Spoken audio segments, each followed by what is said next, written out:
Donc bonjour, aujourd'hui je vais vous donner un cours sur les navigateurs web et plus spécifiquement en fait sur le navigateur web Microsoft Edge. Donc Edge est le navigateur web par défaut sur les ordinateurs Windows. Premièrement, qu'est-ce qu'un navigateur web? Un navigateur web est un outil informatique pour accéder à ce qu'on appelle le World Wide Web, ou bien la toile Internet mondiale. Bref, il sert à naviguer sur Internet et tous les sites web. C'est un outil indispensable pour les ordinateurs en 2021. Il existe plusieurs autres navigateurs web comme Chrome et Firefox, mais Edge est suffisant. Donc Edge est très simple. Donc premièrement, comment aller accéder à votre navigateur web? Vous allez chercher le bouton Démarrer en bas à gauche. Et puis l'option Microsoft Edge devrait apparaître ici. Effectuez un clic gauche. Si vous n'avez fait aucune configuration, la première page devait ressembler à ceci. Premièrement, je vais vous montrer comment changer la page d'accueil que vous voyez quand vous ouvrez Edge. Donc, si vous voyez en haut à droite, vous allez voir 3 points. On va effectuer un clic gauche et qui va apparaître un menu ici. Vous allez descendre et ouvrir Paramètres. Ici, sur ce menu, vous avez toutes les options de Edge. Je ne vais pas passer au travers de chacune d'elles puisqu'il y en a de nombreuses. La première configuration essentielle, vous devez aller dans Au démarrage. Donc ici, c'est les options quelle page va apparaître lorsque vous ouvrez Edge sur votre ordinateur. Donc ici, vous avez 3 options. Ouvrir un nouvel onglet, reprendre là où vous êtes arrêté, ou bien ouvrir une ou des pages spécifiques. Donc si vous voulez toujours qu'il vous apparaisse la première page avec vos favoris en avant, vous pouvez choisir ouvrir un nouvel onglet. Si vous voulez toujours que Edge reprenne où est-ce que vous êtes arrêté, vous pouvez choisir la deuxième option. Et la troisième option, c'est ouvrir pour une page spécifique. La dernière option est la plus populaire. Très souvent, le monde va rajouter une page comme Google ou bien MSN. Et à chaque fois que vous allez ouvrir Edge, cette page que vous avez choisie va apparaître. Donc moi, je vais choisir la troisième option. Je vais cliquer sur Ajouter une page et je vais rentrer l'URL. Donc un URL, en fait, c'est les coordonnées du site web. Si vous voulez toujours ouvrir votre Edge avec Google, vous allez taper google.com. Ensuite, on va faire un essai. Je vais quitter le programme Edge avec le X en haut. Je vais retourner dans Démarrer. Je vais réouvrir encore. Et comme vous voyez ici, ça l'ouvre directement sur la page web Google. Maintenant, nous allons retourner dans les options paramètres. Donc en haut à droite, les 3 points. Descendez jusqu'à Paramètres. Nous allons ensuite changer les options de confidentialité. Donc choisissez la deuxième option ici, Confidentialité, recherche et services. Donc ici, vous allez choisir l'option Usage normal. Elle devrait déjà être choisie. Nous allons ensuite aller dans Cookies et Autorisation de site. Donc l'option ici, Cookies. Vous allez voir ici, c'est toutes les informations justement sur les données stockées et les cookies. Bref, en fait, les cookies, c'est des informations que les sites web vous envoient pour que quand vous allez vous reconnecter sur le même site, le site va pouvoir vous reconnaître. Certaines personnes, des fois, acceptent les cookies, tous les cookies. Aujourd'hui, je serais prêt à dire que vous devez accepter la majorité des cookies, sinon la majorité des sites ne vont pas fonctionner. Je vais cliquer alors sur Gérer et supprimer les cookies. Donc, une option qu'il faut cocher, c'est bloquer les cookies tierces.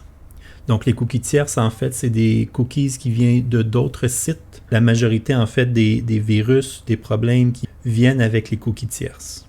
Donc, assurez-vous que votre bouton ici est activé. Vous pouvez maintenant quitter l'option Paramètres. Vous voyez en haut, j'ai un onglet ici Paramètres. J'appuie sur le X et je reviens à ma page d'accueil. Donc, comment comprendre un navigateur web? En ce moment, je suis sur la page Google. Donc, je pourrais techniquement taper ce que je veux dans le moteur de recherche, mais ce n'est pas ce que je veux vous montrer aujourd'hui. Donc, en haut, vous pouvez voir ici, c'est ce qu'on appelle un onglet. Un onglet est une page ou un site web que vous avez ouvert. Vous pouvez rajouter autant d'onglets que vous voulez. Vous avez ici un plus. Donc, l'onglet va ouvrir sur une nouvelle page comme ici. Et puis maintenant, sur ce site-là, je peux choisir soit aller sur mes sites habituels, Google, Amazon. Et en haut, je peux toujours revenir sur mon ancien onglet Google.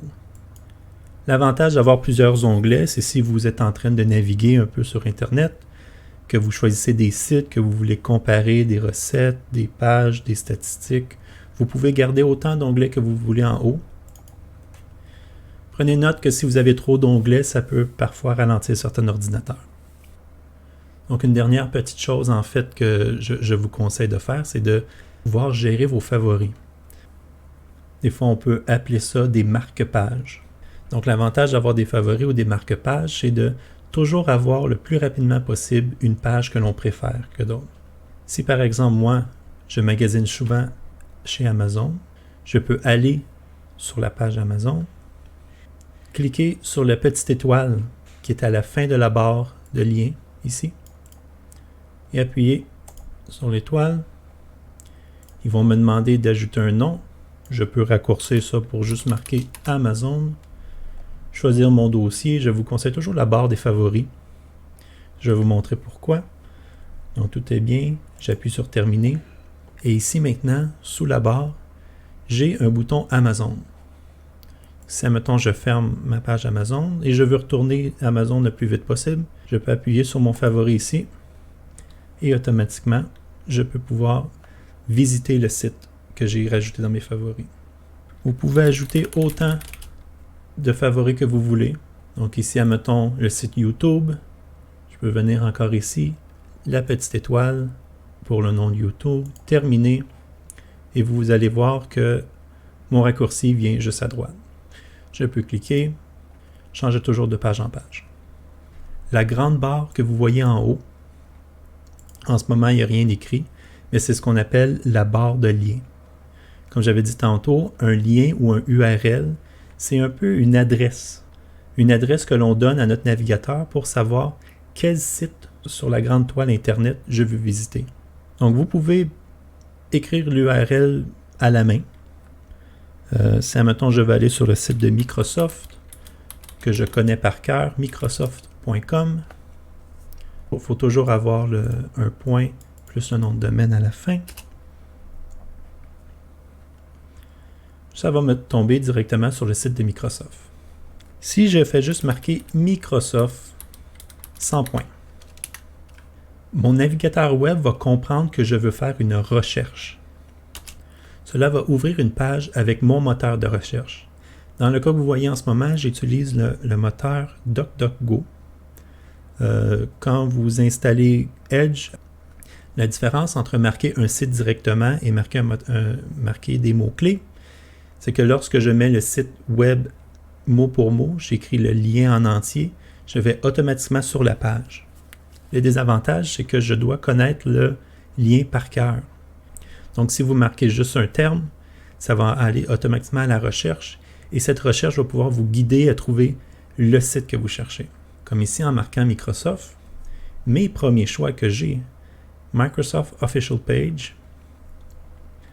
Et donc ici, j'ai des choix qui viennent. Microsoft, My Account Microsoft. Le premier choix n'est pas toujours celui que vous voulez. Donc, vous pouvez toujours descendre. Un autre exemple, je peux marquer Ricardo. Et vous allez voir que le premier site qui me donne, Ricardo Cuisine. Et il y a également aussi d'autres Ricardo qu'on peut trouver, mais qui ne sont pas reliés à la cuisine que je cherche. Lorsque vous avez trouvé le site dans votre moteur de recherche, vous pouvez cliquer sur la boîte ou bien sur le texte. Et automatiquement, ça va vous amener au site. Donc, c'est très important de bien utiliser les moteurs de recherche quand vous naviguez sur le web. C'est principalement la porte d'entrée pour tous les sites. Maintenant, si vous voulez personnaliser votre moteur de recherche, nous allons ouvrir encore les paramètres. Donc, en haut à droite, paramètres. Nous allons choisir le deuxième terme encore, confidentialité, recherche et services. Lorsque vous êtes dans confidentialité, recherche et services, vous allez descendre tout en bas. Dans la section services, le dernier, barre d'adresse et recherche. Vous allez cliquer dessus avec un clic gauche. Donc ici, les options sont standards, on les laisse comme ça. Ici, moteur de recherche utilisé dans la barre d'adresse. Vous allez cliquer sur les choix et vous allez avoir ici plusieurs choix. Il y a Bing, Yahoo, Google, DuckDuckGo, YouTube et Twitch. Donc les deux que je suggère également, c'est Google et DuckDuckGo. La grande différence, c'est que Google est enrichi par la grande compagnie Google et les choix sont très diversifiés et ils ont tendance à apprendre de votre expérience sur Internet. Donc, plus vous cherchez avec Google de votre ordinateur, plus que Google vont vous connaître et vont vous référer à des sites qui sont plus appropriés pour vous. DuckDuckGo, qui est le compétiteur quasiment direct, lui a les mêmes fonctions que Google. Donc ici, vous avez le choix. Tous les choix sont bons. Ne choisissez pas YouTube ou Twitch, puisqu'ils sont des sites sur des vidéos. Lorsque votre choix est fait, vous allez pouvoir quitter la page de paramètres. Encore en haut avec le X. Vous pouvez même fermer tous les onglets que vous avez ouverts. Donc ceci était le cours de base pour le navigateur Edge. Merci beaucoup de votre écoute. Et si jamais il y a des concepts qui ont passé un peu trop vite, n'hésitez pas de revoir la vidéo. Une grande majorité de l'utilisation des ordinateurs aujourd'hui repose sur l'expérience web. Donc, il est très important que vous soyez très à l'aise avec les navigateurs. Merci beaucoup de votre écoute.